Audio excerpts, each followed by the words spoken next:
Hey guys, welcome back to Trick on the Tube. This is it. It's now, it's today, it's finally here. My review of Star Trek Discovery Season 2. I know you were probably expecting me to talk about the Star Trek Picard trailer, and I will. I will talk about everything that happened at San Diego Comic-Con. I'll talk about everything they talked about. I'll address that in another video. Here and now, I want to talk about Star Trek Discovery. Alright, so Season 2 full review. Let's go. Now, last time I reviewed a full season of Discovery, it was for Season 1, and it was a very complex exercise because on many levels the show didn't know what it wanted to be, and it also didn't know who it was trying to be for. And yeah, okay, to some certain extent that's a common problem with new TV shows, but believe me, it's much worse when the new TV show is part of an already established and long-lived franchise that has a very active and vocal fanbase. You see, Star Trek Discovery Season 1 had to juggle trying to be a good new show, a good modern show, but also a good Star Trek show, because it needed to not only satisfy longtime fans that have certain expectations in regards to the Star Trek style, but also new fans extracted from this modern audience that aren't exactly easy to impress either. Now, we could go on for hours talking about Season 1, talking about how it simultaneously did and did not accomplish its complicated missions, but today we're talking about Season 2, and I don't really know how to put this other than Season 2 met me halfway.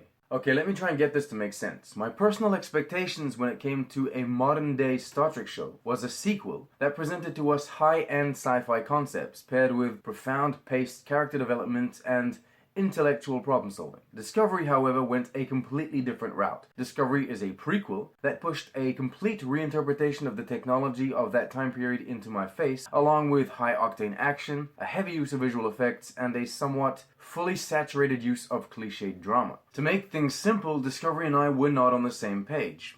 At all, but in a very similar way as to how one would deal with a relationship, I decided to compromise. I was willing to make the effort to try and better appreciate the elements Discovery delivered when Season 2 came around. And this could have been a one-way thing, but it wasn't. To my great surprise and pleasure, it wasn't just me accepting the identity, so to speak, of Discovery. Discovery as a show accepted criticism and commentary and made a conscious effort to try and deliver some of the things I had originally came to expect from it. For example, I had come to terms with the fact that we would be getting mostly action, explosions, fight scenes, and while yes, we got all this, we also got some character-driven episodes or science fiction-driven episodes early on in the season. And that was awesome. Now don't get me wrong, action is great. I love the action-packed Deep Space Nine and Voyager episodes, but the action has to be balanced with the more cerebral parts of the franchise, whether it be in the grand scheme of the season or in the episode itself. Season 1 didn't do that. Season 2 did. Yes, Season 2 was still weighed down by certain faults of Season 1. Without even going into the debate of the Klingon aesthetics, just talking about plot points here, Season 2 had to find a way to utilize characters like L'Rell or Tyler, which sincerely had no real business being in Season 2 in the first place. I mean, other than the fact both their stories weren't correctly wrapped up by the end of the first season. I mean, yes, granted, it would have felt strange to never talk about them again or not mention the Klingon Empire, but that's a problem that Season 2 had to deal with because Season 1 didn't do its job. So Season 2 finds itself trying to work these characters into the story. Now, sometimes it felt forced and over the top, but it wasn't all negative. I very much enjoyed the whole Boreth, Time Crystal, Tanavik plot. Not only did it tie in and build upon established Star Trek lore, but it also brought us a pretty damn good episode. You see, that's what I'm talking about. When I say Discovery Season 2 met me halfway, I'm not just complimenting the fact they decided to explain away the holograms, or course correct the Klingon appearance, or, used better lighting. No. This season actually took the time to look at the characters it had at its disposal, and the world that exists around them, and then build on that. Pike wasn't just a nice captain to have this season. He very well could have been, and no one would have complained. Simply having him around would have been enough for many, but the season went above and beyond, and really took its character-driven storytelling to another level. The same goes for the relationship between Burnham and Spock and the rest of their family. Except for Sybok. No one ever mentions Sybok. Anyway, as you've noticed, all of this praise is about specifics. It's all about this one character's story, this one actor's performance, this one episode's sci-fi concept, or that one absolutely mesmerizing scene where Burnham does a time-space jump thing. But you know me, I'm a grumpy old man and I got complaints coming out the wazoo. For real, if Discovery were a child, I'd tell it to get off my lawn and pull up its damn pants. Because once you expand beyond the specifics, the season is kinda stupid. Not to mention, over the top. It's all about the end of the galaxy. This is the second time. Does it have to be about the end of the friggin' galaxy? I mean, I'm also not a fan of time travel. And yes, even though I praised the double-part finale for its use of the time travel element, I enjoyed how it seemed to tie the whole season together, how it showed us scenes from the previous episodes. Even though I enjoyed that, on the whole, nothing works. You need to completely turn off your brain to be able to accept the ridiculous succession of time travel events. I also wasn't a fan of Control. Now that I concede might be personal, I have no real arguments as to why Control being the villain didn't please me, but I didn't like it. Yes, there's the whole Section 31 is supposed to be secret, but in Discovery it's not thing, but you know, that's a Section 31 problem. It's not a Control problem. So let's just leave that be. I enjoyed the performances given by the various actors that became Control, and I enjoy the idea of Section 31 or any Starfleet/Federation division being compromised, but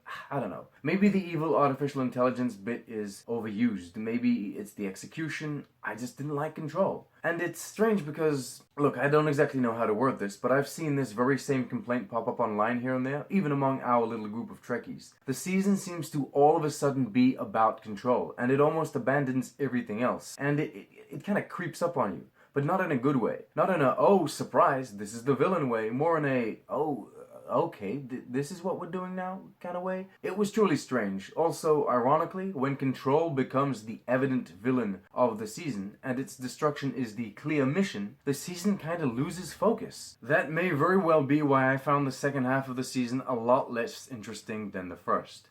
That being said, Season 2 is a clear improvement over Season 1. Tonally, I thought the show would shift a lot more than it actually did. I mean, we got better lighting, some more Starfleet-esque characters, a bit of exploration, but I wouldn't go as far as saying there's a huge contrast between both seasons, now that they're both over. We still get the dark and gritty ambiance, the very unpleasant, in-your-face dialogue, and the absolutely unnecessary end-of-all-life plotline. Some of the characters were still unevenly written, some of the twists served no other purpose than being a twist, which will inevitably impact rewatch value. But this season is more consistent. Where Season 1 brought us both fantastic episodes and absolute shit episodes, Season 2 brought us episodes that were all on the pretty good side. I mean, some weren't that good, and some were really good, but you get the point. They were all in the good zone. None of them suddenly dipped into the pit of garbage and stench Seasons 1, Will You Take My Hand, or The Next Generation's Shades of Grey lie in. I still believe going forward the show shouldn't focus as much on Michael Burnham. I get she's the main character, and I understand Discovery should really be taken as a story seen from her perspective. But Star Trek works best with an ensemble cast, a group of characters. I mean, Star Trek isn't so much about how this one person is amazing, or how this one person is very smart. In my opinion, it's more about showing us how they all work together to get things done. Spending more time on the various characters of the show consolidates the audience's bond with them. Seeing them all use their differences and strengths to work together is inspirational, and that is something lacking in Discovery.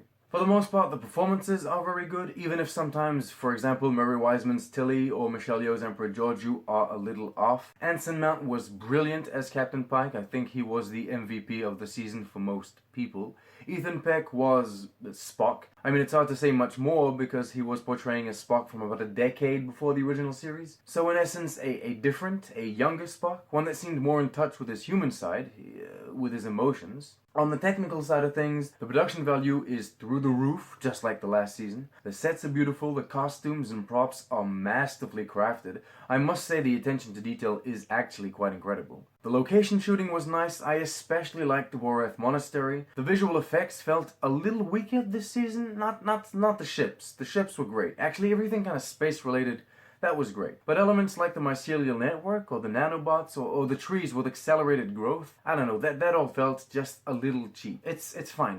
We're talking about a TV show here, so it doesn't really matter. At the end of the day, I let it slide because it is a TV show. But I would have rather they spend the time and effort, and maybe that part of the budget, on making those little elements better rather than showing us the inside of the ship. You know what I'm talking about. I'm talking about those pointless, nonsensical views of the inner workings of the ship. Every director they brought on did a good job. I mean, considering it's apparently required of them to do Dutch angles and use these dynamic camera spins for added drama, even though it's not necessary. And I don't think I mentioned this last season, but the music isn't half bad. Most of the times you kind of don't really realize it's there, but there were certain instances where I did notice, and I really enjoyed it. Overall, I found Season 2 much more enjoyable than Season 1, even if the show still hasn't exactly found itself. In its defense, Discovery is still technically in its infancy. Most Star Trek shows take a few seasons to really get going anyway. It's almost as if these shows we know and love need 2 or 3 seasons to find a sense of direction and then really run with it. Now, considering Discovery Season 3 is going to take place almost 1,000 years after the first 2 seasons, I think it's safe to say we have a direction. Let's just hope it's the right one.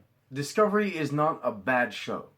Discovery is not all-out bad Star Trek. I can understand people that enjoy it very much, just as much as I can understand people that don't like it at all.